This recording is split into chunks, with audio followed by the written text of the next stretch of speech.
Hi all. നമ്മൾ കഴിഞ്ഞ സെഷനിൽ നമ്മുടെ ഏർലി വേദിക് പീരീഡിനെ പറ്റിയാണ് ഡിസ്കസ് ചെയ്തത്. അതിനകത്ത് ഏർലി വേദിക് പീരീഡിനെ പറ്റിയാണ് ഡിസ്കസ് ചെയ്തത്. ഈ ഒരു ടൈം പീരീഡ് എങ്ങനെയായിരുന്നു എന്നും ഏത് രീതിയിലാണ് ഈ ഒരു വേദിക് പീരീഡിലേക്ക് എത്തിയതെന്നും അവിടുത്തെ സോഷ്യൽ ഓർഗനൈസേഷൻ എന്തായിരുന്നു, പൊളിറ്റിക്കൽ ഓർഗനൈസേഷൻ എങ്ങനെ ഉണ്ടായിരുന്നു, കൾച്ചർ എങ്ങനെയായിരുന്നു, അവിടെ എന്തിൻ്റെയൊക്കെ പ്രസൻസ് ആയിരുന്നു ഉണ്ടായിരുന്നത്, ഇവരെവിടെയൊക്കെയായിരുന്നു സെറ്റിൽ ചെയ്തിരുന്നത്, അവിടെ വന്ന പ്രധാനപ്പെട്ട കാര്യങ്ങൾ നമ്മൾ കഴിഞ്ഞ സെഷനിൽ ഓൾറെഡി ഡിസ്കസ് ചെയ്തതാണ്. ഇനി നമ്മൾ ലേറ്റർ വേദിക് പീരീഡിലേക്ക് എത്തുകയാണ്. അതായത് ഏർലി വേദിക് പീരീഡ് കഴിഞ്ഞ് കുറച്ചുകൂടി ഡെവലപ്മെന്റ് അല്ലെങ്കിൽ കുറച്ചുകൂടി ആ ഒരു കൾച്ചർ സ്പ്രെഡ് ആയതിനു ശേഷം ഉണ്ടായിരുന്ന കാലഘട്ടത്തെ പറ്റിയാണ് നമ്മൾ പറയുന്നത്. നമ്മുടെ ഏർലി വേദിക് പീരീഡിന്റെ പ്രധാനപ്പെട്ട ഒരു പ്രസൻസ് ആയിരുന്നു ഋഗ്വേദ എന്ന് പറയുന്നത്. ഈ ഋഗ്വേദ എന്ന് പറയുന്നത്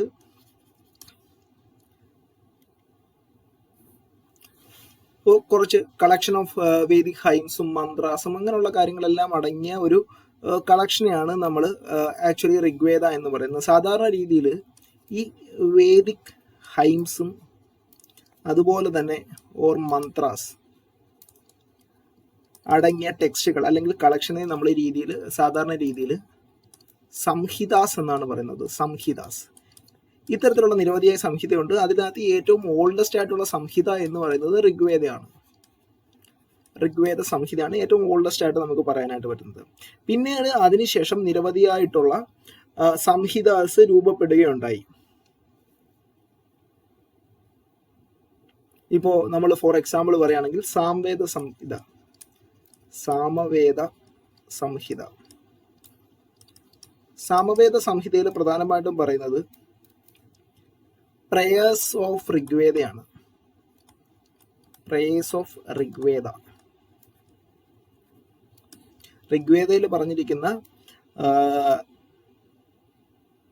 പ്രേയേഴ്സിനെ ആക്ച്വലി ഒരു മോഡിഫൈഡ് വേർഷനാണ് ഇതിനകത്ത് വരുന്നത്. അതായത് ട്യൂൺസ് നൽകിയും അതുപോലെ തന്നെ അതിനെ ചിട്ടപ്പെടുത്തി എല്ലാം ഡെവലപ്പ് ചെയ്ത ഒരു മോഡിഫൈഡ് വേർഷൻ ഓഫ് ഋഗ്വേദയാണ് നമുക്കൊരു സാമവേദ സംഹിത എന്ന് നമുക്ക് പറയാനായിട്ട്, അല്ലെങ്കിൽ ഒരു modified collection of hymns and prayers എന്ന് നമുക്ക് പറയാനായിട്ട് പറ്റും. അതുപോലെ തന്നെ ഈ ഒരു പോസ്റ്റ് ഋഗ്വേദിക് ടൈം പീരീഡ് അല്ലെങ്കിൽ ലേറ്റർ വേദിക് പീരീഡിൽ രണ്ട് തരത്തിലുള്ള സംഹിത കമ്പോസ് ചെയ്യേണ്ടായി, കളക്ഷൻസ് കമ്പോസ് ചെയ്യേണ്ടായി. അതിൽ ഒന്നാണ് യജുർവേദ സംഹിത, അതുപോലെ തന്നെ അഥർവവേദ സംഹിത.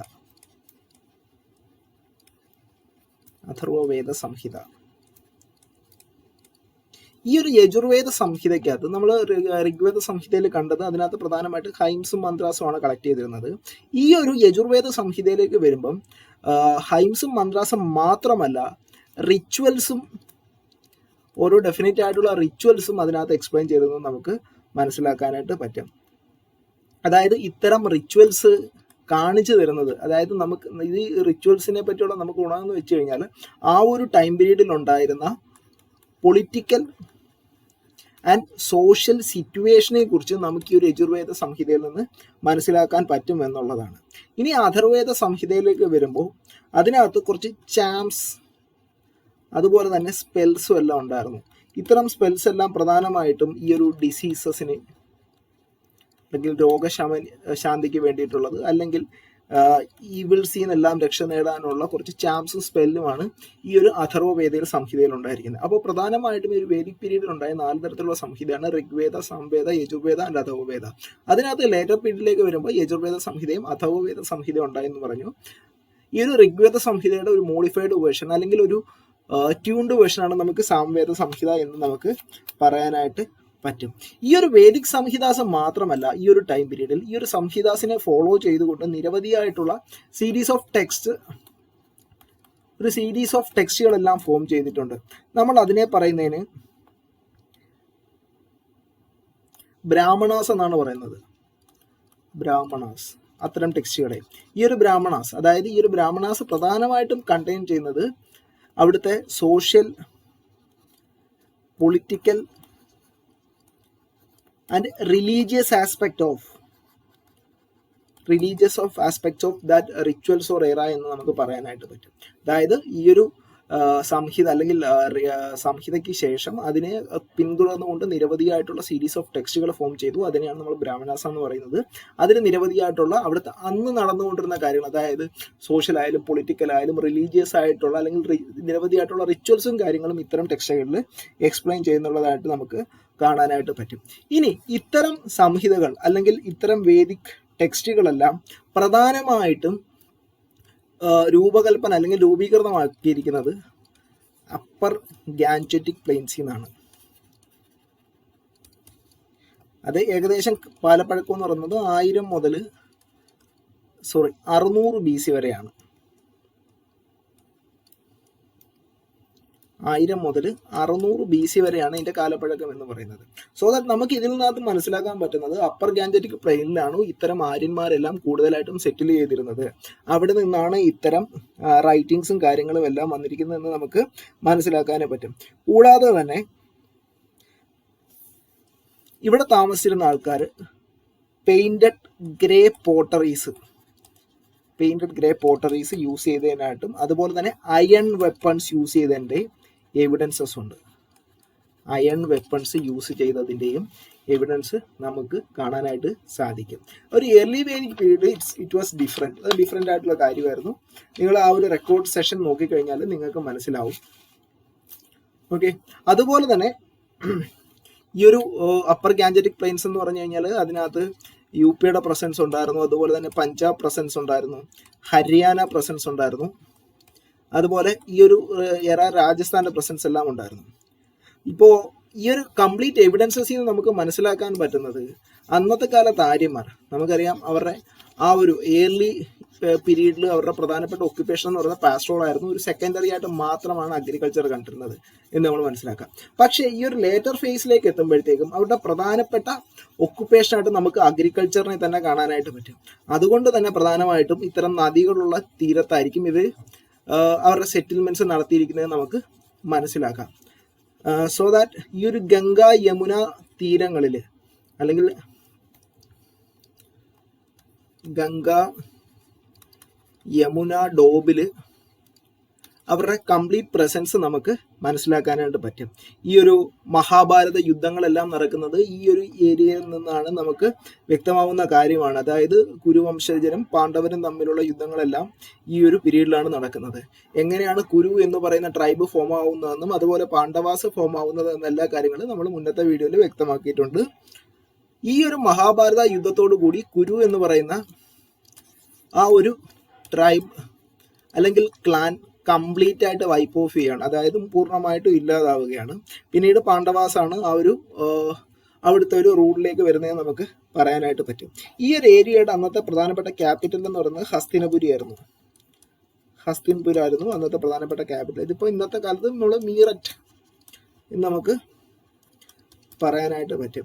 ഈ ഒരു നമ്മളൊരു മെറ്റീരിയൽ ലൈഫിലൊക്കെ ഈ ഒരു ടൈം പീരീഡിലെ മെറ്റീരിയൽ ലൈഫിലൂടെ പോവുകയാണെങ്കിൽ അവർ കുറച്ചുകൂടെ, അതായത് ഏർലി വേദിക് പീരീഡിനെക്കാട്ടി കുറച്ചുകൂടെ അഡ്വാൻസ് ചെയ്തെന്ന് പറയാൻ പറ്റും. അവർ കൂടുതലായിട്ടും ബേൺഡ് ബ്രിക്സും അതുപോലെ തന്നെ മഡ് സ്ട്രക്ചേഴ്സ് ആണ് യൂസ് ചെയ്തിരുന്നത്. ബേൺഡ് ബ്രിക്സ് പറയുകയാണെങ്കിൽ ഇറ്റ്സ് ഒരു ഈജിപ്ഷ്യൻ സംസ്കാരത്തിന്റെ ഭാഗമാണ്. നമ്മൾ ഓൾറെഡി ഹാരപ്പൻ സിവിലൈസേഷൻ എല്ലാം ഈ ഒരു ബേൺഡ് ബ്രിക്സിന്റെ പ്രസൻസ് എല്ലാം നമ്മൾ കണ്ടിട്ടുള്ളതാണ്. ഈ ഒരു ലേറ്റർ ഈ ഒരു ഇപ്പം പറയുന്ന ലേറ്റർ വേദിക് പീരീഡിന്റെ അവസാനം എന്ന് പറയുന്നത് ഏകദേശം 600 BC ഇത് അവസാനം എന്ന് പറയാം. അതായത് ഈ ഒരു അതിനുശേഷം ഇതിന്റെ ഒരു അവസാനം സംഭവിക്കുന്നതെന്ന് വെച്ച് കഴിഞ്ഞാൽ, അതായത് അതുവരെ ഒരു ഗ്രൂപ്പായിട്ട് നിന്ന ട്രൈബ് ഡിഫറെൻ്റ് ആയിട്ടുള്ള പാർട്ടിലേക്ക് സ്പ്രെഡ് ചെയ്യാൻ തുടങ്ങി. ഓരോ പാർട്ടിലേക്ക് സ്പ്രെഡ് ചെയ്ത് അവരുടേതായ ഭാഗങ്ങളിലേക്ക് പോകാനായിട്ട് തുടങ്ങി. ഇപ്പോൾ നമ്മൾ ഫോർ എക്സാമ്പിൾ പറയുകയാണെന്നുണ്ടെങ്കിൽ ഈ ഒരു ടൈം പീരീഡ് തന്നെ കോശാല എന്ന് പറയുന്നത് നമ്മുടെ രാമനുമായിട്ട് ബന്ധപ്പെട്ടിരിക്കുന്ന സ്ഥലമാണ്. ആക്ച്വലി ഇതൊന്നും വേദിക് ലിറ്ററേച്ചറിൽ പറഞ്ഞിട്ടില്ല, അല്ലാതെ തന്നെയുള്ള എവിഡൻസീസ് നിന്ന് മനസ്സിലാക്കിയതാണ്. അങ്ങനെ ഡിഫറെൻ്റ് ആയിട്ടുള്ള പാർട്ടിലേക്ക് ഈ ഒരു ആര്യൻ നമ്മുടെ ഇൻവാൻഷൻ നടത്തിയ ആര്യൻസ് സ്പ്രെഡ് ചെയ്തതിന് ശേഷമാണ് ഈ ഒരു വേദിക് പീരീഡ് എന്ന് പറയുന്നത് വേദകാലഘട്ടമെല്ലാം നമുക്ക് മാറുന്നതെന്ന് മനസ്സിലാക്കാനായിട്ട് പറ്റും. പിന്നെ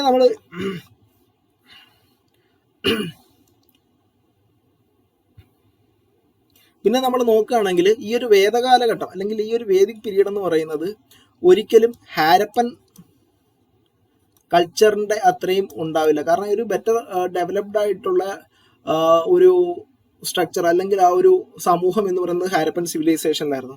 ഇതിനെ നമുക്കൊരു ജസ്റ്റ് ഒരു കൊഗ്ലോമെട്രിക് കൾച്ചർ എന്ന് മാത്രമേ പറയാൻ പറ്റൂ. കാരണം എന്ന് വെച്ച് കഴിഞ്ഞാൽ ഡിഫറെൻ്റ് ആയിട്ടുള്ള നമുക്ക് എവിഡൻസും കാര്യങ്ങളും എല്ലാം വെച്ച് അനലൈസ് ചെയ്യുന്ന സമയത്ത് ഒരു വെൽ ഡെവലപ്ഡ് ആയിട്ടുള്ള സ്ട്രക്ചർ അല്ലെങ്കിൽ ഒരു കൾച്ചർ ഡെവലപ്പ് ചെയ്തിരുന്നത് ഹാരപ്പൻ സിവിലൈസേഷൻ എന്ന് നമുക്ക് മനസ്സിലാക്കാനായിട്ട് പറ്റും. ഈ ഒരു സ്പ്രെഡിങ് നടക്കുന്ന സമയത്താണ് ഈ ഒരു നമ്മുടെ ഒരു ലേറ്റർ വേദിക് പീരീഡിന് ശേഷം അവരുടെ സെക്കൻഡ് എക്സ്പാൻഷൻ നടക്കുന്നത്. ഇവിടെ ഓൾറെഡി അയണിന്റെ പ്രസൻസ് ഉണ്ടായിരുന്നു നമ്മൾ പറഞ്ഞു. ഇത്തരം എക്സ്പാൻഷന് വേണ്ടി അവർ കൂടുതലായിട്ടും അയർ വെപ്പൺസ് ആണ് യൂസ് ചെയ്തുകൊണ്ടിരുന്നത്. അതുപോലെ തന്നെ നമ്മുടെ ഏർലി വേദിക് പീരീഡിൽ തന്നെ നമ്മൾ പറഞ്ഞിട്ടുണ്ടായിരുന്നു ഹോഴ്സ് ഡ്രിവൺ ചാരിയോട്സ്, അതിൻ്റെയും പ്രസൻസ് ഉണ്ടായിരുന്നു. ഇപ്പം നമ്മുടെ പുരാണങ്ങളൊക്കെ എടുത്ത് നോക്കുകയാണെങ്കിൽ ഇതിൻ്റെ എല്ലാം പ്രസൻസ് നമുക്ക് പറയാനായിട്ട് പറ്റും. അതുപോലെ തന്നെ ഈ ഒരു ഇപ്പം ഇന്ത്യയിൽ മാത്രമല്ല ഇതിൻ്റെ പ്രസൻസ് ഏകദേശം ഒരു 1000 BC നമുക്ക് പാകിസ്ഥാനിൽ കാണാൻ പറ്റും. അതുപോലെ തന്നെ പാകിസ്ഥാനിലെ തന്നെ ഗാന്ധാര ഏരിയ, ഇപ്പോഴത്തെ ഗാന്ധാര ഏരിയ, അവിടെ നമ്മുടെ ഈ ഒരു ആൾക്കാരുടെ ഡെഡ് ബോഡി ബറേ ചെയ്തതിൻ്റെ കൂടെ തന്നെ ഇത്തരം അയൺ വെപ്പൻസ് എല്ലാം ബറേ ചെയ്തെടുക്കാനായിട്ട് കാണാനായിട്ട് പറ്റും. അതായത് ഇപ്പോൾ മേ ബി ഒരു യോദ്ധാക്കളാവാം, അവരുടെ സ്ക്വാഡെല്ലാം ചിലപ്പോൾ അവരോടൊപ്പം തന്നെ അടക്കം ചെയ്തിരിക്കാം. ഇത്തരം എവിഡൻസ് എല്ലാം നമുക്ക് ഓൾറെഡി ലഭിച്ചിട്ടുണ്ട്. ഇത് കൂടാതെ തന്നെ നമുക്ക് ബലൂചിസ്ഥാൻ, ഈസ്റ്റേൺ പഞ്ചാബ്, UP, രാജസ്ഥാൻ, ഇവിടെ എല്ലാം ഇത്തരത്തിലുള്ള എവിഡൻസും കാര്യങ്ങളും എല്ലാം ലഭിച്ചിട്ടുണ്ട്. പിന്നെ പ്രധാനമായിട്ടും നമുക്ക് ഒരു എവിഡൻസ് ലഭിച്ചിരിക്കുന്നത് അന്നത്തെ അവിടുത്തെ റെയിൻഫോളിനെ കുറിച്ചാണ്. ഏകദേശം 35 സെന്റിമീറ്റർ മുതൽ 65 സെന്റിമീറ്റർ വരെ ആകാം അന്നത്തെ ഒരു ആനുവൽ റെയിൻഫാൾ എന്നുള്ള കാര്യങ്ങൾ നമ്മൾ മനസ്സിലാക്കിയിട്ടുണ്ട്. അതിന് പ്രധാനപ്പെട്ട കാരണം എന്ന് പറയുന്നത് അവിടുത്തെ ഫോറസ്റ്റിന്റെ കണ്ടീഷൻ വെച്ചിട്ടാണ്. കൂടുതലായിട്ട് മഴ ലഭിക്കുന്ന സ്ഥലങ്ങളിൽ കൂടുതലായിട്ട് വലിയ ഫോറസ്റ്റും കാര്യങ്ങളും എല്ലാം കാണാനായിട്ട് സാധിക്കുന്നതാണ്. പക്ഷേ ഈ ഒരു ഏരിയയിൽ ഫോറസ്റ്റ് എന്ന് പറയുന്നത് അത്രയും തിക്കല്ലായിരുന്നു. സോ ദാറ്റ് നമുക്ക് 35 സെന്റിമീറ്റർ മുതൽ 65 സെന്റിമീറ്റർ വരെ ആകാം അവിടുത്തെ മഴ എന്നുള്ള അസംഷൻസും കാര്യങ്ങളും എല്ലാം ഈ ഒരു എക്സ്കവേഷൻ നടത്തിയ ടീംസും കാര്യങ്ങളും എല്ലാം കണ്ടെത്തിയിട്ടുണ്ട്. ദെൻ അവിടുത്തെ ഒരു മെറ്റൽ ലൈഫിനെ കുറിച്ച് പറയുകയാണെങ്കിൽ ഓൾറെഡി അയൺ പ്രസന്റ് ആയിരുന്നു. ഈ ഒരു മെറ്റലിന് അന്നത്തെ കാലത്ത് യൂസ് ചെയ്തിരുന്ന വേടെന്ന് പറയുന്നത് ആയാസ് എന്നാണ്. ആയാസ്, അതിനകത്ത് 2 തരത്തിലുള്ള ആയാസ് ഉണ്ടായിരുന്നു.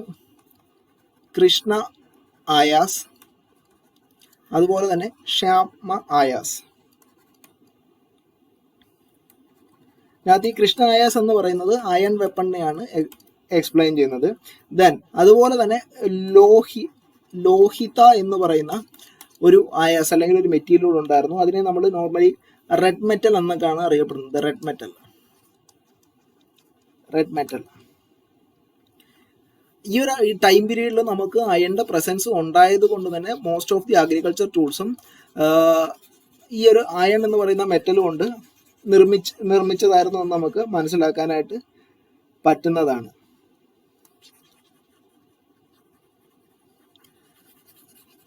സോ ദാറ്റ് നമ്മൾ ഏർലി വേദിക് പീരീഡിൽ പറഞ്ഞിരുന്നു അവരുടെ പ്രധാനപ്പെട്ട ഒക്യുപ്പേഷൻ എന്ന് പറയുന്നത് പാസ്ട്രോൾ ആയിരുന്നു. ഒരു സെക്കൻഡറി ഒക്യുപ്പേഷൻ ആയിരുന്നു അഗ്രികൾച്ചർ എന്ന് പറയുന്നത്. ആ ഒരു ടൈം പീരീഡിൽ നമ്മുടെ പ്ലോഷെയറിന്റെ പ്രസൻസും കാര്യങ്ങളും എല്ലാം ഉണ്ടായിരുന്നു. അത് may be made up of food എന്നുള്ള കാര്യവും നമ്മൾ പറഞ്ഞിരുന്നു. അയണിന്റെ പ്രസൻസ് ഒന്നും ആ ടൈം പീരീഡിൽ നമ്മൾ പറഞ്ഞിട്ടില്ല. പക്ഷേ ഈ ഒരു പാസ്ട്രോളിൽ നിന്നും അഗ്രികൾച്ചർ എന്ന ഒരു മേജർ ഒക്യുപ്പേഷനിലേക്ക് എത്തുമ്പോഴത്തേക്ക് അവിടുത്തെ കംപ്ലീറ്റ് ആയിട്ടൊരു അഗ്രികൾച്ചർ കണ്ടീഷൻ ചേഞ്ച് ചെയ്തിരുന്നു. ഇവിടെ നിന്ന് ലഭിച്ച എവിഡൻസ് വെച്ചിട്ട് ഏകദേശം 6 8 അല്ലെങ്കിൽ 12 അല്ലെങ്കിൽ 24 അല്ലെങ്കിൽ 24 യോക്കുകൾ വെച്ച് ഒഴുകാൻ പറ്റുന്ന പ്ലോ വരെ കണ്ടെത്തിയിട്ടുണ്ട്. അതായത് നമ്മൾ കൃഷിയിടയിൽ കാളകളെ വെച്ച് ഉഴുതുമറിക്കാറുണ്ട്. അതിനകത്ത് നോർമലി നമ്മൾ ഇപ്പോഴത്തെ കാലത്ത് ഇപ്പോഴൊന്നും നമുക്ക് കാണാൻ കഴിയില്ല. കുറച്ച് കാലം വരെ 2 കാളകളെ വെച്ച കാര്യം ഉഴുന്നിരുന്നത്. പക്ഷേ അന്നത്തെ കാലത്ത് 24 കാളകളെ ഓക്സിനെ വെച്ചിട്ട് ഉഴുകാനുള്ള പ്ലോയും അതിനുള്ള കപ്പാസിറ്റിയും എല്ലാം ഈ ഒരു ലേറ്റർ വേദിക് പീരീഡിൽ ഉണ്ടായിരുന്നു എന്നതിൻ്റെ എവിഡൻസസും കാര്യങ്ങളും എല്ലാം ലഭിച്ചിരുന്നു. പക്ഷേ ഇതിനകത്ത് ഏറ്റവും വലിയ പ്രധാനപ്പെട്ട പ്രശ്നമെന്ന് വെച്ച് കഴിഞ്ഞാൽ ഈ ഒരു ബുള്ളക്കിൻ്റെ അൺഅവൈലബിലിറ്റി ആയിരുന്നു. പ്രധാനപ്പെട്ട കാരണം എന്ന് പറയുന്നത് ഈ ഒരു പീരീഡ് കൂടുതലും സാക്രിഫൈസസ് നടന്നിരുന്നു. ഈ സാക്രിഫൈസസ്, അതായത് നമ്മൾ കുരുതി എന്നൊക്കെ പറയാനായിട്ട് പറ്റും, ഇത്തരം കുരുതികളെല്ലാം നടന്നിരുന്നത് ഈ ഒരു ആനിമൽസിനെ വെച്ചിട്ടായിരുന്നു. അതുകൊണ്ട് തന്നെ ഈ ഒരു ബുള്ളക്കിന്റെ എണ്ണം എന്ന് പറയുന്നത് വളരെയധികം കുറവായിരുന്നു ഈ ഒരു സ്ലോട്ടർ കാരണം. അതുകൊണ്ട് തന്നെ വളരെയധികം അഗ്രികൾച്ചർ ഡെവലപ്മെന്റിലേക്ക് പോകാൻ സാധിച്ചില്ല എന്നുള്ളത് നമുക്ക് മനസ്സിലാക്കാൻ പറ്റും. എന്നിരുന്നാലും ഈ ഒരു കാലയളവിൽ ബാർലി, അതുപോലെ തന്നെ റൈസ്, വീറ്റ്, ഇവയെല്ലാം അവിടുത്തെ ഒരു പ്രധാനപ്പെട്ട ചീഫ് ക്രോപ്സ് അല്ലെങ്കിൽ പ്രധാനപ്പെട്ട ക്രോപ്സ് ആയിരുന്നു എന്ന് നമുക്ക് മനസ്സിലാക്കാൻ പറ്റുന്നതാണ്. പിന്നീട് നമുക്ക് ഇതിനകത്ത് മനസ്സിലാക്കാൻ പറ്റുന്നത്, നമുക്കറിയാം ഇപ്പോഴത്തെ ഒരു കണ്ടീഷൻ വെച്ചിട്ട് റൈസും വീറ്റും ആയാലും ഡിഫറെൻ്റ് ആയിട്ടുള്ള ടൈം പീരീഡ്സിലാണ് ഗ്രോ ചെയ്യുന്നതും അല്ലെങ്കിൽ അതിൻ്റെ ഒരു വിളവെടുപ്പും കാര്യങ്ങളും എല്ലാം നടക്കുന്നതെന്നുള്ളത് നമുക്ക് മനസ്സിലാക്കാൻ പറ്റും. ചില ഒരു സബ്സിക്വൻറ്റ് ടൈം പീരീഡിൽ വീറ്റ് ആയിരുന്നു അവരുടെ പ്രധാനപ്പെട്ട സ്റ്റേപ്പിൾ ഫുഡ്. അത് പ്രധാനമായിട്ടും UP അതുപോലെ തന്നെ പഞ്ചാബ് റീജിയൻസിൽ. ബിക്കോസ് ഇന്നത്തെ കാലഘട്ടമായിട്ട് കമ്പയർ ചെയ്യുമ്പോൾ ഒരു റാബി ക്രോപ്പാണ്, അന്നേരം അതിനനുസരിച്ചായിരിക്കും അത് ഗ്രോ ചെയ്തുകൊണ്ടിരിക്കുന്നത്. പിന്നീട് കുറച്ച് കാലത്തിന് ശേഷമാണ് റൈസ് അവരുടെ പ്രധാനപ്പെട്ട സ്റ്റേബിൾ ഫുഡായിട്ട് മാറുന്നത്. റൈസിനെ പറയുന്നത് വൃഹി എന്നാണ്, അന്നത്തെ കാലത്ത് വൃഹി എന്നാണ് വേദിക് ടെക്സ്റ്റുകളിലെല്ലാം പറഞ്ഞിരിക്കുന്നത്. ഈ വൃഹി എന്ന് പറയുന്ന റൈസ് പ്രധാനമായിട്ടും ഈ ഒരു സാക്രിഫൈസസിന് അല്ലെങ്കിൽ റിച്വൽസിന് വേണ്ടി പ്രധാനമായിട്ടും യൂസ് ചെയ്തിരുന്നു.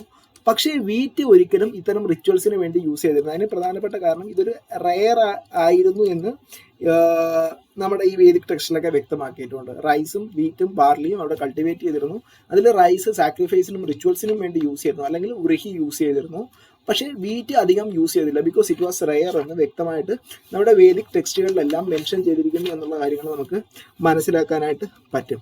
ഇത് കൂടാതെ തന്നെ വേരിയസ് ആയിട്ടുള്ള ലെൻറ്റിൽസും അവിടെ പ്രൊഡ്യൂസ് ചെയ്തതിൻ്റെ എവിഡൻസസ് കിട്ടിയിട്ടുണ്ട്. ഇനി ഈ ഒരു അഗ്രികൾച്ചർ മാത്രമല്ല, ഈ ഒരു വേദിക് ടൈം പീരീഡിലേക്ക് നോക്കുകയാണെങ്കിൽ ഡിഫറെൻ്റ് ആയിട്ടുള്ള ആർട്സും ക്രാഫ്റ്റും എല്ലാം ഈ ഒരു ടൈം പീരീഡിലും നമുക്ക് ഡെവലപ്പ് ചെയ്തതായിട്ട് കാണാനായിട്ട് പറ്റും. അതായത് സ്മെൽറ്റേഴ്സ്, അതുപോലെ തന്നെ കോപ്പർ സ്മിത്ത്, അങ്ങനെയുള്ള ഡിഫറെൻ്റ് ആയിട്ടുള്ള ആൾക്കാരും ഈ ഒരു ടൈം പീരീഡിൽ ഫോം ചെയ്തിരുന്നു. കാരണം ഡിഫറെൻ്റ് ആയിട്ടുള്ള മെറ്റൽസ് ഉണ്ടായിരുന്നു, അയൺ ഉണ്ടായിരുന്നു, ബ്രോൺസ് ഉണ്ടായിരുന്നു, അതുപോലെ തന്നെ കോപ്പർ ഉണ്ടായിരുന്നു. അപ്പോൾ അതുമായിട്ട് ബന്ധപ്പെട്ടിട്ടുള്ള മേഖലകളെല്ലാം ഡെവലപ്പ് ചെയ്ത് വന്നിരുന്നു. പിന്നെ അവിടെ വേവിങ് പ്രാക്ടീസ്, അതായത് നെയ്ത്തും കാര്യങ്ങളും എല്ലാം ഉണ്ടായിരുന്നു, ലാർജ് സ്കെയിലിൽ തന്നെ ഉണ്ടായിരുന്നു. അതുപോലെ തന്നെ ലെതർ വർക്ക്, പോട്ടറീസ്, കാർപ്പൻറ്റേഴ്സ്, ഇതിൻ്റെ എല്ലാം വർക്കും കാര്യങ്ങളും എല്ലാം അവിടെ പ്രധാനമായിട്ടും നടന്നിരുന്നു എന്നുള്ള കാര്യങ്ങൾ നമുക്ക് ഈ ഒരു എക്സ്കവേഷനിൽ നിന്നുള്ള എവിഡൻസിൽ നിന്ന് മനസ്സിലാക്കാൻ പറ്റുന്നതാണ്. അതുകൂടാതെ തന്നെ അവിടെ ഡിഫറെൻ്റ് ആയിട്ടുള്ള പോട്ടറി മേക്കിങ്ങിൻ്റെ കാര്യങ്ങൾ നടന്നു. അന്ന് പ്രധാനമായിട്ടുണ്ടായിരുന്ന 4 തരത്തിലുള്ള പോട്ടറീസ് ആയിരുന്നു. ആദ്യത്തെ എന്ന് പറയുന്നത് ബ്ലാക്ക് ആൻഡ് റെഡ് വയർ,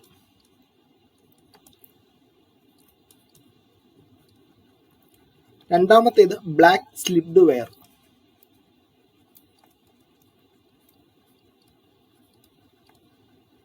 മൂന്നാമത്തത് പെയിന്റഡ് ഗ്രേ വയർ,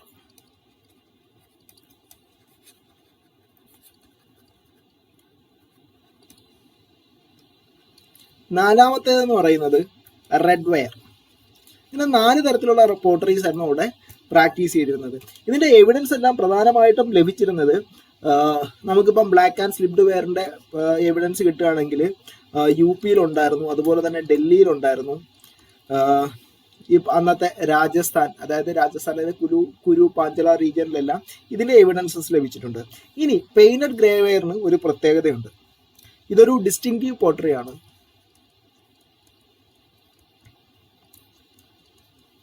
അന്നത്തെ കാലത്ത് റിച്ചസ്റ്റ് ആയിട്ടുള്ള പീപ്പിളാണ് ഇത് ഉപയോഗിച്ചിരുന്നത്. റിച്ചസ്റ്റ് പീപ്പിൾ ഇത് ഉപയോഗിച്ചിരുന്നു. ഇതിനെ ഒരു പ്രസ്റ്റീജിയസ് ഒബ്ജക്റ്റ് അല്ലെങ്കിൽ ഗിഫ്റ്റ് ആയിട്ടൊക്കെ കൊടുക്കാൻ പറ്റും, ഒരു അധികാരം, അല്ലെങ്കിൽ കൂടുതൽ പണമുള്ള ആൾക്കാർക്ക് മേടിച്ച് വെക്കാൻ പറ്റുന്ന ഒരു അധികാര സൂചന എന്ന രീതിയിലൊക്കെ, അല്ലെങ്കിൽ ഒരു സാധാരണ സമൂഹത്തിൽ നിന്നും കുറച്ച് ഉയർന്നു നിന്ന ആൾക്കാർ അവരുടെ അഭിമാന സൂചകം എന്നോണമൊക്കെ മേടിച്ചു വെച്ചിരുന്ന അല്ലെങ്കിൽ ഉണ്ടാക്കിയിരുന്ന സൂക്ഷിച്ചിരുന്ന സാധനമാണ് ഈ ഒരു പെയിന്റഡ് ഗ്രേ വെയർ എന്ന് പറയുന്നത്. പിന്നെ റെഡ് വെയർ എന്ന് പറയുന്നത് കോമൺ ആയിട്ടുള്ള ഒരു പോട്ടറി ആയിരുന്നു. പ്രധാനമായിട്ടും UP യിലൊക്കെയാണ് നമുക്ക് കാണാനായിട്ട് സാധിക്കുന്നത്. ഈ ഒരു അഗ്രികൾച്ചർ വന്നതോടുകൂടി ഈ ഒരു വേദിക് പീരീഡ് ആൾക്കാർ സെറ്റിൽഡ് ലൈഫിലേക്ക് വരാൻ തുടങ്ങി. ഓൾറെഡി നമ്മൾ പറഞ്ഞാണ്, ഈ സെറ്റിൽഡ് ലൈഫ് വന്നു, അവരുടെ പ്ലോ ഷെയറും കാര്യങ്ങളും എല്ലാം യൂസേജ് വന്നു.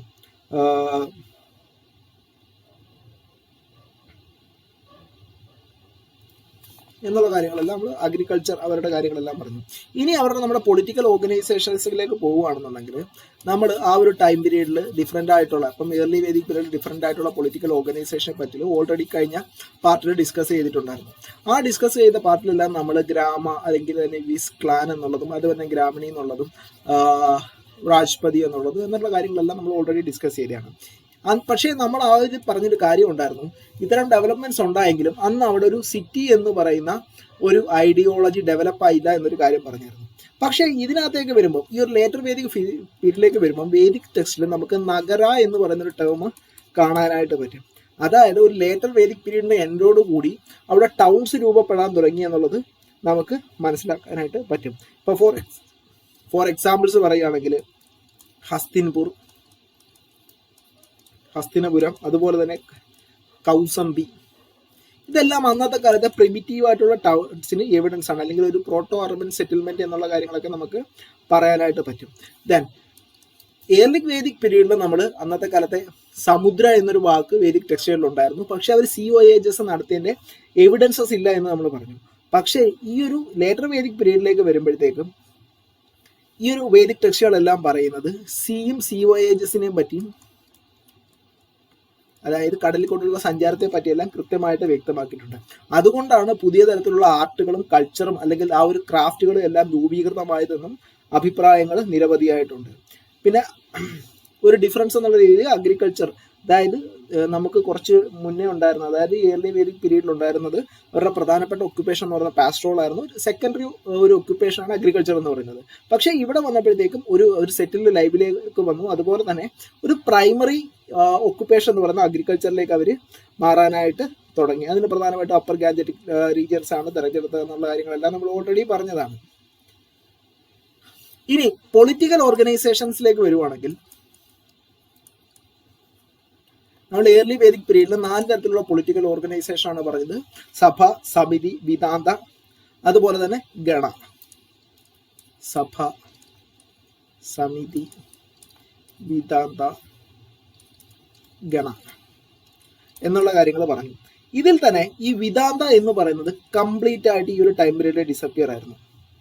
ഇതിൽ നിന്ന് ആകെ നമ്മൾ ഈ ഒരു ടൈം പീരീഡിൽ എക്സിസ്റ്റ് ചെയ്തിരുന്നു എന്ന് പറയുന്നത് സഭയും സമിതിയും മാത്രമായിരുന്നു.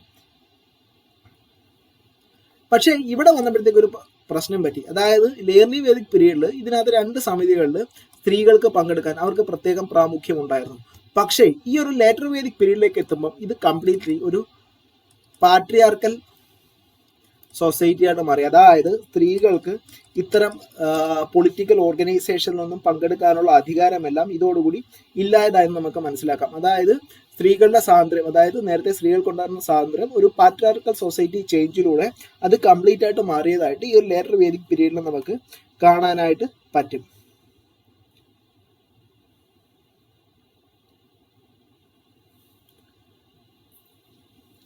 പിന്നീട് നമുക്ക് ഈ ഒരു പൊളിറ്റിക്കൽ ഓർഗനൈസേഷൻ അത് വരുന്ന ഡിഫറൻസ് എന്ന് പറഞ്ഞാൽ കിങ്ങിന്റെ കാര്യത്തിലായിരുന്നു. അതായത് നമുക്ക് ഏർലി വേദിക് പീരീഡിലേക്ക് വരുമ്പം രാജാക്കന്മാർക്ക് ഒരു ലിമിറ്റഡ് ആയിട്ടുള്ള പവറാണ്. അതായത് ട്രൈബൽ ഓർഗനൈസേഷൻ ആയിരുന്നു അവിടെ പ്രധാനപ്പെട്ട തീരുമാനങ്ങൾ എടുക്കുന്നത്. പക്ഷേ ഈ ഒരു ലേറ്റർ വേദിക് പീരീഡിലേക്ക് വരുമ്പം കിങ്ങിന്റെ പവറാണ് കൂടി വന്നത്. അതായത് ട്രൈബൽ ഓർഗനൈസേഷൻസ് ഒരു സ്പെസിഫിക് ടെറിട്ടറിയിലോട്ടായി വളരെയധികം ഷ്രിങ്ക് ചെയ്തു, അല്ലെങ്കിൽ ചുരുങ്ങിയെന്ന് നമുക്ക് പറയാൻ പറ്റും. ഇവിടെ കിങ്ങിന്റെ പവറാണ് വീണ്ടും കൂടി വന്നുകൊണ്ടേയിരുന്നത്. അതുകൊണ്ട് തന്നെ ഇവിടെ നമുക്കൊരു അൾട്ടിമേറ്റ് പവർ എന്ന രീതിയിലേക്ക് കിങ്ങിന്റെ പോക്ക് നമുക്ക് പറയാനായിട്ട് പറ്റും. അന്നത്തെ കിങ്ങിനെ നമ്മൾ പറഞ്ഞിരിക്കുന്നത് രാജൻ എന്നാണ്. അത് നമ്മൾ ഏർലി വേദിക് പീരീഡിന്റെ പാർട്ടിനകത്ത് ഓൾറെഡി ഡിസ്കസ് ചെയ്ത കാര്യമാണ്. ഇനി ഈ ഒരു രാജാക്കന്മാർ ഒരു അൾട്ടിമേറ്റ് പവറിലേക്ക് എത്തിയതിനു ശേഷം ഇവർ കൂടുതൽ ടെറിട്ടറീസ് എടുക്കാനും അല്ലെന്നുണ്ടെങ്കിൽ അവരുടെ ആ ഒരു പ്രൗഢി മറ്റാൾക്കാരെ അറിയിക്കാനായിട്ടും നിരവധിയായിട്ടുള്ള സാക്രിഫൈസ് ചെയ്തിട്ടുണ്ടായിരുന്നു. അതിൽ ഒന്നാമത്തെയാണ് രാജസൂയ യാചന എന്ന് പറയുന്നത്. ദെൻ അശ്വമേധ യാചനയുണ്ട്.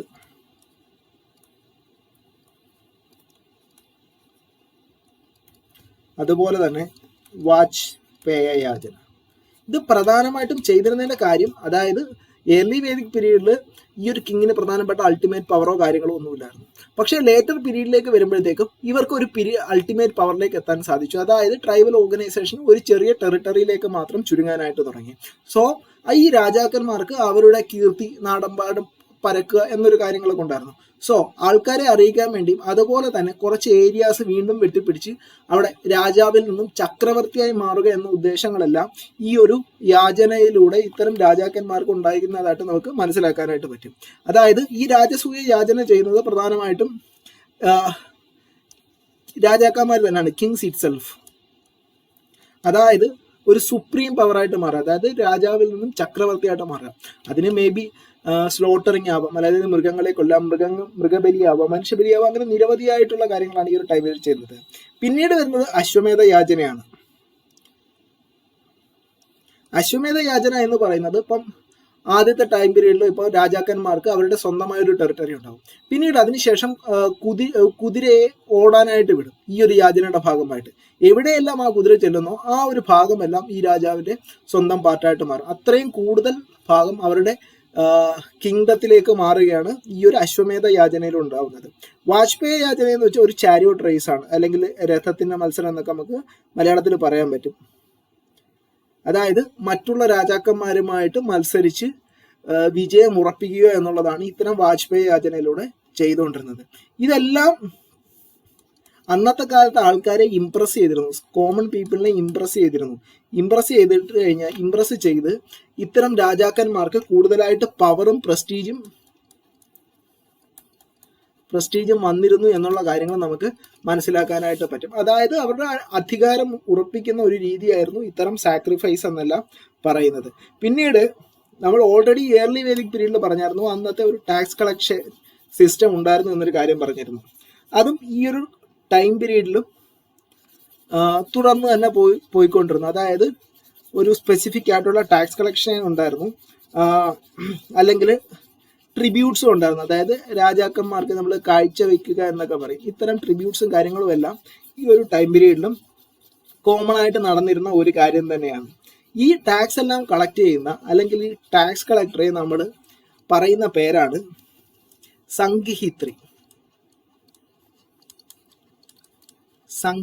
അന്നത്തെ ടാക്സ് കളക്ടേഴ്സിനെ പറയുന്ന പേരായിരുന്നു സംഘിഹിത്രി ലേറ്റർ വേദിക് പീരീഡിലെ.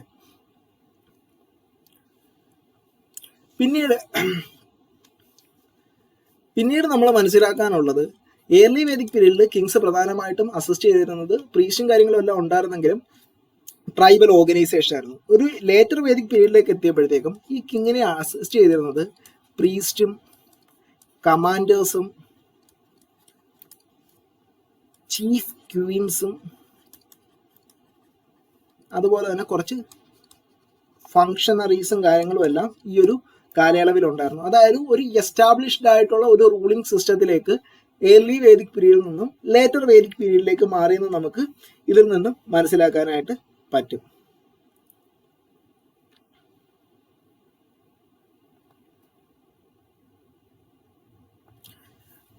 ഇതിൽ നിന്നും ഏർലി വേദിക് പീരീഡും ലേറ്റർ വേദിക് പീരീഡിലുള്ള ഒരു സാമ്യത എന്ന് നമുക്ക് പറയാൻ പറ്റുന്നത് ആർമിയുടെ കാര്യത്തിലായിരുന്നു.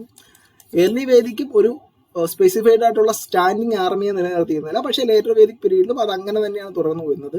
എന്തെങ്കിലും യുദ്ധങ്ങളോ കാര്യങ്ങളോ ഉണ്ടാവുന്ന സമയത്ത് അവർ ട്രൈബൽ യൂണിറ്റ്സിനെയാണ് പ്രധാനമായിട്ടും ഇത്തരം യുദ്ധങ്ങൾക്ക് വേണ്ടിയെല്ലാം ഉപയോഗിച്ചിരുന്നതെന്ന് നമുക്ക് മനസ്സിലാക്കാനായിട്ട് പറ്റും.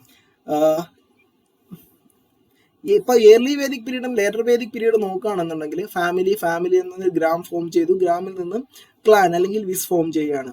പക്ഷെ ഇവിടെ എത്തുമ്പോഴത്തേക്കും നമ്മുടെ ഏർലി വേദിക് പീരീഡിനെ കാട്ടി ഒരു സ്പെസിഫൈഡ് ആയിട്ടുള്ള ക്ലാൻ ഫോർമേഷൻ നമുക്ക് കാണാനായിട്ട് പറ്റും. ഒന്നുകൂടെ എവിഡന്റ് ആയിരുന്നു, ഏർലി വേദിക് പീരീഡിനെ കാട്ടി ഒന്നുകൂടെ എവിഡന്റ് ആയിരുന്നു ഈ ഒരു ക്ലാൻ ഫോർമേഷൻ എന്ന് പറയുന്നത്. പിന്നീട് നമ്മുടെ വർണ്ണ സിസ്റ്റം, ആ ഒരു ടൈമിൽ നമുക്ക് വർണ്ണ സിസ്റ്റം ഉണ്ടായിരുന്നു. അതായത് അത് ബേസ്ഡ് ഓൺ ഓക്യുപ്പേഷൻ ആയിരുന്നു ഉണ്ടായിരുന്നത്. ഇവിടെ എത്തിയപ്പോൾ ഇത്തരം സോഷ്യൽ ഓർഗനൈസേഷൻ ഈ ഒരു വർണ്ണ സിസ്റ്റം കംപ്ലീറ്റ് ആയിട്ട് ചേഞ്ച് ചെയ്യുകയാണ്. ഇവിടെ നിന്നും പ്രധാനമായും 4 സോഷ്യൽ ഓർഗനൈസേഷനാണ് രൂപപ്പെടുന്നത്. ബ്രാഹ്മണാസ്, ക്ഷത്രിയാസ്, വൈശ്യാസ്, അതുപോലെ തന്നെ നാലാമത്തെ ഓർഗനൈസേഷൻ ശൂദ്രാസ്. ഈ ഒരു ശൂദ്ര എന്ന് പറയുന്ന ഓർഗനൈസേഷൻ നമുക്ക് ഏർലി വേദിക് പീരീഡിൽ കാണാനായിട്ട് സാധിക്കില്ല, അതുവരെ കാണാനായിട്ട് സാധിക്കില്ല. പക്ഷേ സ്ലേവ്സ് എല്ലാം ഉണ്ടായിരുന്നതിന്റെ എവിഡൻസും കാര്യങ്ങളും ഉണ്ട്. പക്ഷേ ശൂദ്ര എന്ന് പറയുന്ന പൊളിറ്റിക്കൽ ഓർഗനൈസേഷൻ ഇല്ലായിരുന്നു. അത് ലേറ്റർ വേദിക് പീരീഡിലാണ് ഈ ശൂദ്ര എന്ന് പറയുന്ന ഒരു പൊളിറ്റിക്കൽ ഓർഗനൈസേഷൻ പ്രധാനമായിട്ടും വരുന്നത്. ഇതിൽ തന്നെ ബ്രാഹ്മണ എന്ന് പറയുന്ന ആദ്യത്തെ സോഷ്യൽ ഓർഗനൈസേഷൻ പ്രധാനമായിട്ടും റിച്വൽസ് കണ്ടക്ട് ചെയ്യുന്ന ആൾക്കാരായിരുന്നു. അതുപോലെ തന്നെ സാക്രിഫൈസസ്, അതായത് കിങ്ങിന് വേണ്ടിയും അവർ സ്വന്തമായിട്ടും ഇത്തരത്തിലുള്ള റിച്വൽസും കാര്യങ്ങളെല്ലാം നടത്തുകയും സാക്രിഫൈസ് എല്ലാം നടത്തുകയും ചെയ്യുന്ന ആൾക്കാരായിരുന്നു ബ്രാഹ്മണ. സാക്രിഫൈസ് മീൻസ് ബ്രാഹ്മണാസ് തരിച്ചില്ലായിരുന്നു, അവരായിരിക്കും അതിന് മുൻഗണന അല്ലെങ്കിൽ മുൻകൈ എടുക്കുന്നത് എന്നൊക്കെ നമുക്ക് പറയാനായിട്ട് പറ്റും. ക്ഷത്രിയാസ് എന്ന് പറയുന്നത് വാരിയേഴ്സ് ആയിരുന്നു, അതായത് അല്ലെങ്കിൽ നോബിൾ പീപ്പിൾ എന്ന് പറയാനായിട്ട് പറ്റും. വൈശ്യാസ് എന്ന് പറഞ്ഞു കഴിഞ്ഞാൽ നമ്മുടെ ആ നാട്ടിലെ സാധാരണ ആൾക്കാർ, കോമൺ പീപ്പിൾ, അതായത് പ്രൊഡ്യൂസിങ് ഫങ്ഷണറീസ്, സാധാരണ കച്ചവടക്കാരോ പ്രൊഡ്യൂസേഴ്സ് ഇങ്ങനെയുള്ള ആൾക്കാരെല്ലാം ഈ ഒരു വൈശ്യാസിന്റെ ഭാഗമായിരുന്നു. നാലാമത്തെ കാറ്റഗറിയാണ് ശൂദ്രാസ് എന്ന് പറയുന്നത്. ഇവിടുത്തെ ഒരു പ്രധാനപ്പെട്ട പ്രശ്നം എന്ന് പറയുന്നത് ഈ ഒരു സോഷ്യൽ ഓർഗനൈസേഷൻ തന്നെ ആദ്യത്തെ ബ്രാഹ്മണ, ക്ഷത്രിയ, വൈശ്യ ഈ 3 സോഷ്യൽ ഓർഗനൈസേഷനിലെ പാർട്ടിനും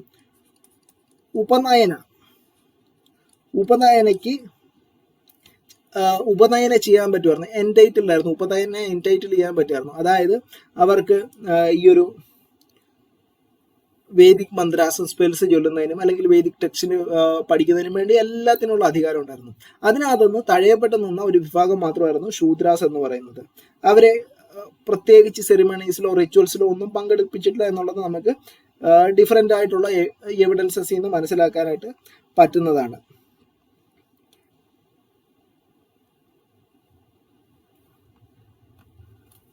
പക്ഷേ ചില എവിഡൻസുകൾ അല്ലെങ്കിൽ ചില ടെക്സ്റ്റുകൾ പറയുന്നത് ഈ ശൂദ്രാസ് എന്ന് പറയുന്ന വിഭാഗവും പങ്കെടുത്തിരുന്ന നിരവധിയായിട്ടുള്ള റിച്വൽസ് രാജാവിന്റെ ഭാഗത്തു നിന്നും ഉണ്ടായിട്ടുണ്ട് അല്ലെങ്കിൽ നടത്തിയിട്ടുണ്ട് എന്നുള്ള കാര്യങ്ങൾ നമുക്ക് മനസ്സിലാക്കാൻ പറ്റുന്നുണ്ട്. അതുകൊണ്ട് തന്നെ ഈ ഒരു ഉപനയനത്തിന്റെ കാര്യം, അതുപോലെ തന്നെ കിങ് പല റിച്വൽസിനും ഈ ശൂദ്രാസിനെ പങ്കെടുപ്പിക്കുന്ന കാര്യത്തിൽ നിന്നും നമുക്കൊരു കാര്യം മനസ്സിലാക്കാൻ പറ്റുന്നത് അവിടെ ഒരു വർണ്ണ ക്ലാസിഫിക്കേഷൻ ഉണ്ടായിരുന്നു. പക്ഷേ ഈ ഒരു വർണ്ണ ക്ലാസിഫിക്കേഷൻ ലേറ്റർ വേദിക് പീരീഡിൽ നോട്ട് അഡ്വാൻസ്ഡ്, അതായത് ഒരു അഡ്വാൻസ്ഡ് ലെവലിലേക്ക്, ഒരു വലിയ നിലയിലേക്ക് അത് എത്തിയില്ല എന്ന് പറയാം. അതായത് ഒരു ഏർലി സ്റ്റേജ്, തുടക്ക സ്റ്റേജ് എന്നൊക്കെ നമുക്ക് പറയാനായിട്ട് പറ്റും. ഒരു അഡ്വാൻസ്ഡ് സ്റ്റേജിലേക്ക് എത്തി കൃത്യമായിട്ടുള്ള ഒരു വേർതിരിവ് നമുക്കത് കാണാനായിട്ട് പറ്റത്തില്ല. പക്ഷേ ഈ ഒരു വർണ്ണ സിസ്റ്റത്തിന്റെ ഒരു ആരംഭം എന്ന് പറയുന്നത് ഇത്തരം ലേറ്റർ വേദിക് പീരീഡിലാണെന്ന് നമുക്ക് മനസ്സിലാക്കാൻ പറ്റുന്നതാണ്.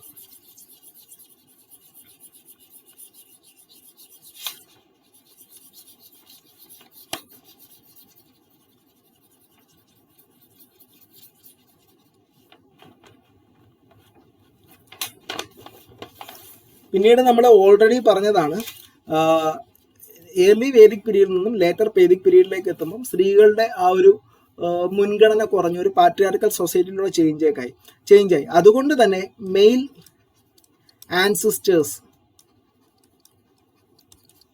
ആൻസിസ്റ്റേഴ്സിനെ ആയിരിക്കും കൂടുതലായിട്ട് വർഷിപ്പ് ചെയ്യുന്ന ഒരു എവിഡൻസ് നമുക്ക് അവിടെ കാണാൻ പറ്റുന്നത്. സാധാരണ സ്ത്രീകൾക്കെല്ലാം ഒരു ലോവർ പൊസിഷൻ ആയിരുന്നു കൊടുത്തിരുന്നത്. പക്ഷേ ചില ഒരു തിയോളജിക്കൽ ആക്ടിവിറ്റിക്കകത്തും അല്ലെങ്കിൽ ഒരു ഫിലോസഫിക്കൽ ഡിസ്കഷനകത്തും ചില സ്ത്രീകൾ പങ്കെടുത്തതായിട്ട് അല്ലെങ്കിൽ ചില റിച്വൽസിൽ സ്ത്രീകൾ പങ്കെടുത്തതായിട്ടുള്ള എവിഡൻസസ് ഉണ്ട്. അത് വളരെ ചുരുക്കം മാത്രമാണ്. അതുകൊണ്ട് തന്നെ ഒരു കംപ്ലീറ്റ് പാട്രിയാർക്കൽ സൊസൈറ്റി എന്ന് നമുക്ക് പറയാനായിട്ട് സാധിക്കില്ല. പക്ഷെ അതൊരു പാട്രിയാർക്കൽ സൊസൈറ്റിയിലേക്കുള്ള ചേഞ്ച് ആണ്. അറൗണ്ട് ഒരു 70 to 80% വരെ ആ ഒരു ടൈം പീരീഡിൽ ചേഞ്ചസ് വന്നു നമുക്ക് പറയാനായിട്ട് പറ്റും.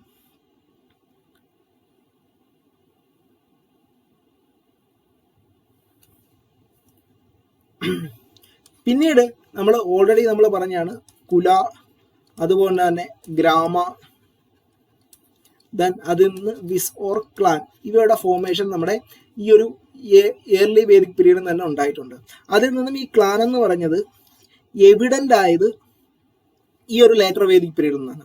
ഇവിടെ നിന്നും ഒരു ഗോത്ര എന്ന് പറയുന്ന ഒരു ആശയം രൂപപ്പെടുന്നുണ്ട്. ഗോത്ര മീൻസ് ഇപ്പോഴത്തെ നമ്മുടെ ജാതികൾ എന്നുള്ള കാര്യങ്ങൾ പറയാൻ പറ്റും. അതായത് ഗോത്ര എന്ന് പറയുന്ന ആശയം രൂപപ്പെടുന്നുണ്ട്. അതായത് ഡിഫറെൻ്റ് ആയിട്ടുള്ള ഗോത്രങ്ങൾ ഈ ഒരു ടൈം പീരീഡിൽ നമുക്ക് ഫോം ചെയ്യുന്നതായിട്ട് കാണാനായിട്ട് പറ്റും. അതുപോലെ തന്നെ ഗോത്ര എക്സോഗമി ഇവിടെ നടന്നിരുന്നു.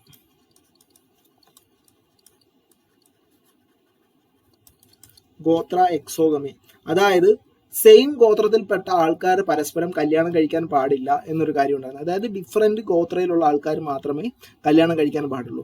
അതായത് നമുക്ക് ഇപ്പോൾ മനസ്സിലാക്കിയാലും നമ്മുടെ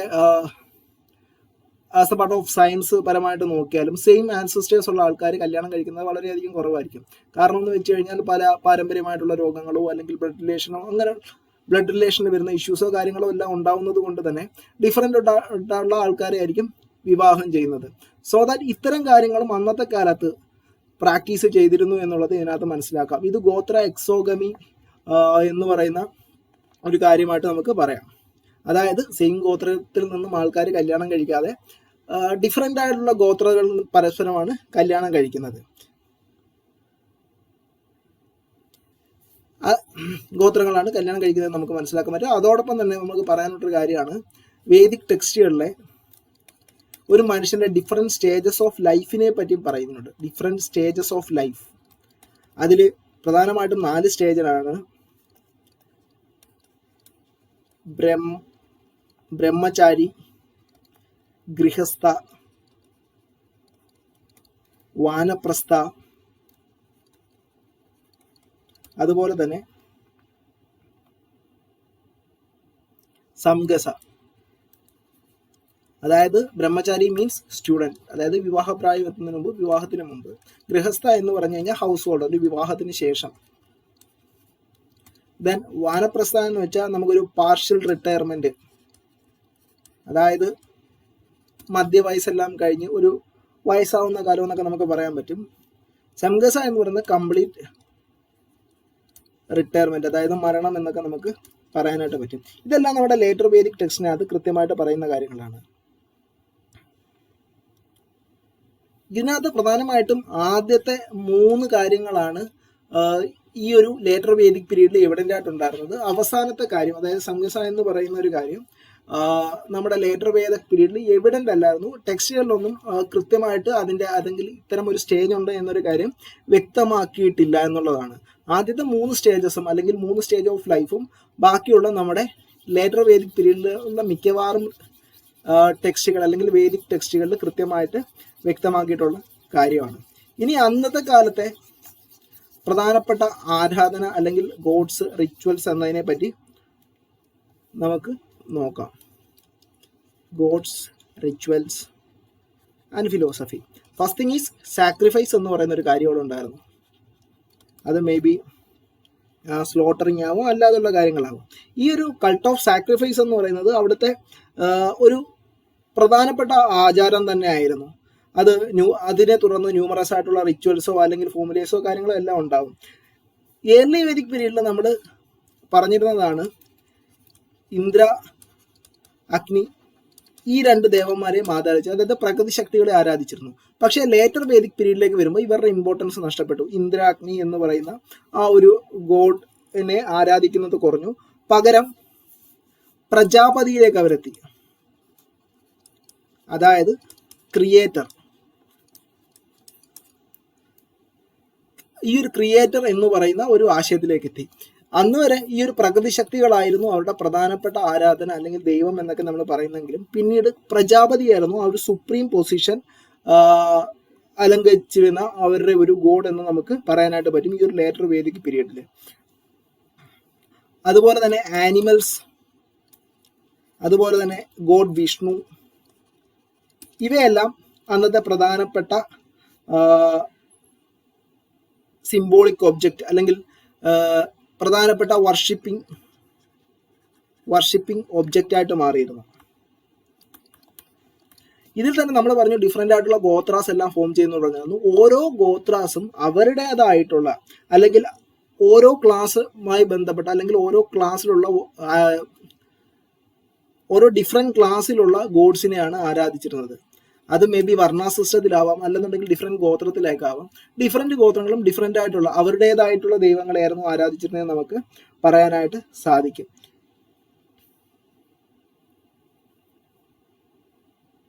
ഇപ്പോൾ ഇതിനകത്ത് പറയുകയാണെങ്കിൽ സാക്രിഫൈസിന്റെ കാര്യം പറയുകയാണെന്നുണ്ടെങ്കിൽ നമ്മൾ സാധാരണ രാജാക്കന്മാരാണ് സാക്രിഫൈസ് എന്ന് പറയുന്ന കാര്യം പറഞ്ഞു. പക്ഷേ ഈ ടൈം പീരീഡിലും പ്രൈവറ്റ് സാക്രിഫൈസും, അതായത് ഓരോ ആൾക്കാർക്കും ഓരോ സാക്രിഫൈസും കാര്യങ്ങളും എല്ലാം നടത്തണമെങ്കിൽ അവർക്കും നടത്താനുള്ള അധികാരം ഉണ്ടായിരുന്നു. അത്തരം പ്രൈവറ്റ് സാക്രിഫൈസും കാര്യങ്ങളും എല്ലാം ഈ ഒരു ടൈം പീരീഡിൽ നടന്നതെന്നുള്ളത് മനസ്സിലാക്കാനായിട്ട് പറ്റും.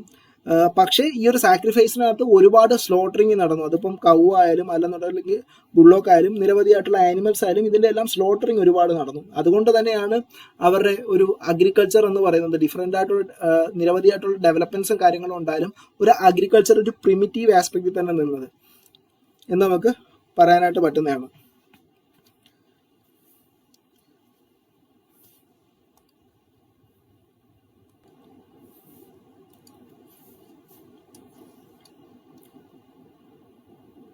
ഇത്തരം റിച്വൽസും കാര്യങ്ങളും എല്ലാം നമ്മൾ പറഞ്ഞു ആര്യൻസ് എന്ന് പറഞ്ഞത് നമ്മുടെ നാട്ടിലേക്ക് ഇൻവാൻഷൻ നടത്തി, അതായത് പുറത്തുനിന്ന് ഇവിടേക്ക് വന്ന ആൾക്കാരാണെന്നുള്ള കാര്യം പറഞ്ഞു. ഇത്തരം കാര്യങ്ങളെല്ലാം ഇൻഡോ യൂറോപ്യൻ പീപ്പിൾസിന്റെ റിച്വൽസുമായിട്ട് നിരവധിയായിട്ടുള്ള സാദൃശ്യമുള്ള കാര്യങ്ങളാണ്. പക്ഷേ ഈ ഒരു ഇൻഡോ യൂറോപ്യൻ പീപ്പിളുമായിട്ട് സാദൃശ്യമുള്ള കാര്യങ്ങളിൽ നിന്നും ഒരുപാട് ഡെവലപ്ഡ് ആയിട്ടുള്ള അല്ലെങ്കിൽ പുതിയ പുതിയ റിച്വൽസ് നമ്മുടെ നാട്ടിൽ ആ ഒരു ടൈം പീരീഡിൽ കാണാൻ പറ്റും എന്നുണ്ടായിരുന്നു. അതായത് പുതിയ പുതിയ റിച്വൽസ് ഓരോ സാക്രിഫൈസിന്റെ ആയിക്കോട്ടെ അല്ലെന്നുണ്ടെങ്കിൽ ബാക്കിയുള്ള കാര്യത്തിന്റെ ഭാഗമായിട്ട് ഗോത്രാസിന്റെ ഭാഗമായിട്ടെല്ലാം പുതിയ പുതിയ റിച്വൽസും അതായത് ആചാരങ്ങളും അനുഷ്ഠാനങ്ങളും എല്ലാം നിലവിൽ വന്നതായിട്ട് നമുക്ക് പറയാനായിട്ട് പറ്റും. പിന്നീട് ഈ ഒരു റിച്വൽസ് ആചാരങ്ങളും അനുഷ്ഠാനങ്ങളും എല്ലാം നിലവിൽ വന്നതോടുകൂടി ഇവിടുത്തെ പ്രധാനപ്പെട്ട ഈ ഒരു റിച്വൽസും കാര്യങ്ങളും നടത്തിയിരുന്നത് അവിടുത്തെ പ്രീസ്റ്റ് ആയിരുന്നു. പ്രീസ്റ്റ് മീൻസ് ബ്രാഹ്മണാസ് എന്ന് പറയുന്ന ആൾക്കാർ ഈ ഒരു കംപ്ലീറ്റ് പ്രീസ്റ്റ് എന്ന് പറയുന്ന കാറ്റഗറിയിലേക്ക് എത്താൻ തുടങ്ങി. അതായത് പ്രീസ്റ്റ് എന്ന് പറയുന്ന കാറ്റഗറി ബ്രാഹ്മണാസിന്റെ ഒരു മൊണോപ്പൊളി പൊസിഷൻ, അതായത് അവർക്ക് മാത്രമേ സാധിക്കൂ എന്നുള്ള ഒരു രീതിയിലേക്ക് എത്താൻ തുടങ്ങി. അതുകൊണ്ട് തന്നെ അതിന് പ്രധാനപ്പെട്ട കാരണം അവർക്ക് കൂടുതലായിട്ടുള്ള നോളജും എക്സ്പെർട്ടൈസും ആ ഒരു കാലയളവിൽ ഉണ്ടായിരുന്നു. അതായിരുന്നു അന്നത്തെ പ്രധാനപ്പെട്ട കാരണമായിട്ട് മാറിയത്. അതുപോലെ തന്നെ ഇപ്പോൾ കിങ്സ് ആയാലും രാജാക്കന്മാരായാലും അല്ലെങ്കിൽ ബാക്കിയുള്ള ആൾക്കാരായാലും ഈ ഒരു പ്രീസ്റ്റിന് അവിടെ പ്രധാനപ്പെട്ട സ്ഥാനം നൽകിയിരുന്നു എന്നുള്ളതായിരുന്നു. അതായത് ഒരു പ്രൈം പൊസിഷനിലേക്ക് എത്താനായിട്ട് ഈ ഒരു ലേറ്റർ വേദിക് പീരീഡിൽ അവിടുത്തെ ഒരു പ്രൈം പൊസിഷനിലേക്ക് എത്താനായിട്ട് ഈ ഒരു ബ്രാഹ്മണ എന്ന് പറയുന്ന വർണ്ണ കാറ്റഗറിക്ക് കഴിഞ്ഞു എന്നുള്ളതാണ്.